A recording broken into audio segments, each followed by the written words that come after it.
सुप्रभात, मैं गीतांजलि लेके आई हूँ नॉन स्टॉप खबरें बाइन टाइम्स की ओर से। पाक का सबसे बड़ा कबूलनामा, मंत्री ने कहा पुलवामा हमला इमरान सरकार की उपलब्धि।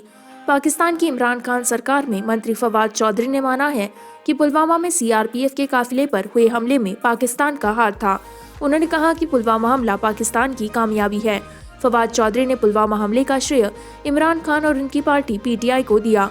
उन्होंने कहा कि पुलवामा हमला इमरान खान के लिए एक उपलब्धि है। बता दें कि जम्मू कश्मीर के पुलवामा में 14 फरवरी 2019 को सीआरपीएफ के काफिले पर आतंकी हमला किया गया था। एक आत्मघाती हमलावर ने विस्फोटक से भरी कार सीआरपीएफ के काफिले से टकरा दी थी। इस धमाके में 40 जवान शहीद हो गए थे। 2024 तक $5 ट्रिलियन इकोनॉमी बनने का लक्ष्य जरूर हासिल करेंगे मोदी।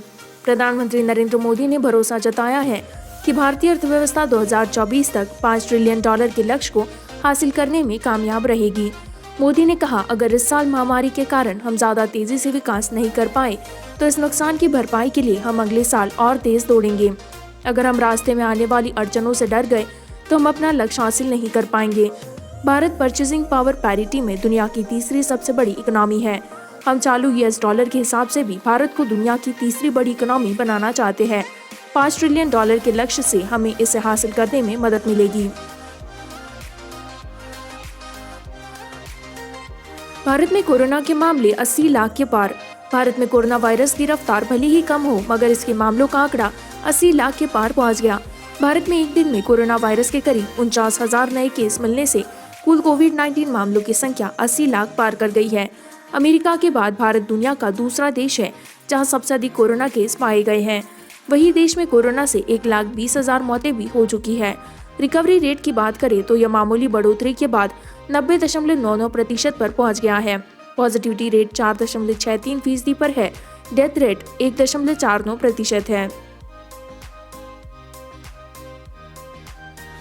पश्चिम बंगाल के डिप्टी स्पीकर सुकुमार हांसदा का कैंसर से निधन। पश्चिम बंगाल विधानसभा के उपाध्यक्ष सुकुमार हांसदा का कोलकाता के एक निजी अस्पताल में कैंसर के कारण निधन हो गया। अस्पताल सूत्रों ने यह जानकारी दी। वह 63 साल के थे। विधानसभा अध्यक्ष विमान बैनर्जी ने बताया कि हंसदा के इस साल के शुरू में प्रोस्टेट कैंसर से पीड़ित होने का पता चला और पिछले कुछ महीनों से उनका इलाज चल रहा था। हंसदा झाड़ग्राम से 2 बार के विधायक और पूर्व पश्चिमांचल उन्नयन मंत्री थे। बैनर्जी ने बताया कि उन्हें पहले शहर के सरकारी SSKM अस्पताल में भर्ती कराया गया था और कुछ दिन पहले निजी अस्पताल में स्थानांतरित किया गया था। उत्तराखंड के सीएम के खिलाफ CBI जांच के आदेश पर SC ने रोक लगाई।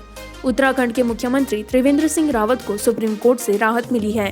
सर्वोच्च अदालत ने गुरुवार को उत्तराखंड हाईकोर्ट के उस आदेश पर रोक लगा दी है जिसमें SC ने उत्तराखंड CM के खिलाफ CBI जांच को मंजूरी दी थी। सुप्रीम कोर्ट ने अब इस मामले में नोटिस जारी कर 4 हफ्ते में जवाब मांगा है, लेकिन फिलहाल मुख्यमंत्री के खिलाफ रिश्वत लेने के आरोप में दर्ज हुई FIR पर CBI जांच को रोक दिया गया है। उत्तराखंड हाईकोर्ट के फैसले पर रोक लगाते हुए सुप्रीम कोर्ट ने कहा कि हाईकोर्ट का फैसला चौंकाने वाला था। हालांकि सुप्रीम कोर्ट ने इससे अलग हाईकोर्ट के किसी और आदेश पर टिप्पणी नहीं की है। मायावती ने सस्पेंड किए 7 बागी विधायक, कहा सपा को जवाब देंगे चाहे बीजेपी को देना पड़े वोट। यूपी की सियासत में एक बार फिर से दिलचस्प मोड़ आने शुरू हो गए हैं। अखिलेश यादव ने राज्यसभा चुनाव के लिए पहले बीएसपी के खेमे में सेंध लगाने की कोशिश की। अब मायावती ने बड़ा पलटवार कर दिया है। राज्यसभा चुनाव में बगावत करने वाले 7 विधायकों को बीएसपी सुप्रीमो ने निलंबित कर दिया है। इसके साथ ही उन्होंने ऐलान किया कि MLC के चुनाव में बीएसपी जैसे को तैसा जवाब देने के लिए पूरी ताकत लगा देगी। मायावती ने कहा कि बीजेपी को वोट देना पड़ेगा तो भी देंगे। बीएसपी ने असलम रायनी, असलम अली चौधरी, मुश्तबा सिद्दीकी, हाकिम लाल बिंद, हरगोविंद भार्गव, सुषमा पटेल और वंदना सिंह को निलंबित कर दिया है। लक्ष्मी बॉम्ब के नाम पर हुआ विवाद, अक्षय कुमार ने बदला फिल्म का नाम। अक्षय कुमार की फिल्म लक्ष्मी बॉम्ब के नाम को लेकर चल रहे जबरदस्त विवाद के बाद फिल्म के मेकर्स ने आखिरकार इस फिल्म का टाइटल बदल दिया है। OTT प्लेटफॉर्म पर अगले महीने रिलीज होने जा रही इस फिल्म का नाम अब लक्ष्मी रखा गया है। अक्षय की इस फिल्म को पिछले कुछ समय में कई विवाद झेलने पड़े हैं।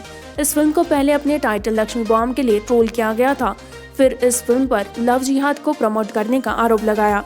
इसके बाद फिल्म के मेकर्स को श्री राजपूत कर्मी सेना द्वारा एक लीगल नोटिस भेजा गया था।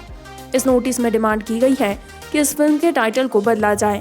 लीगल नोटिस के मुताबिक फिल्म का टाइटल लक्ष्मी बॉम्ब मां लक्ष्मी को लेकर काफी अपमानजनक है। इस नोटिस में कहा गया है कि लक्ष्मी का नाम बॉम्ब के साथ जोड़ने से हिंदू धर्म की भावनाएं आहत हुई है। इसी के साथ मैं संवाददाता गीतांजलि आपसे विदा लेती हूँ। इसी तरह के नॉनस्टॉप खबरों को जारी रखने के लिए बाइन टाइम्स हिंदी को लाइक करें, सब्सक्राइब करें, शेयर करें।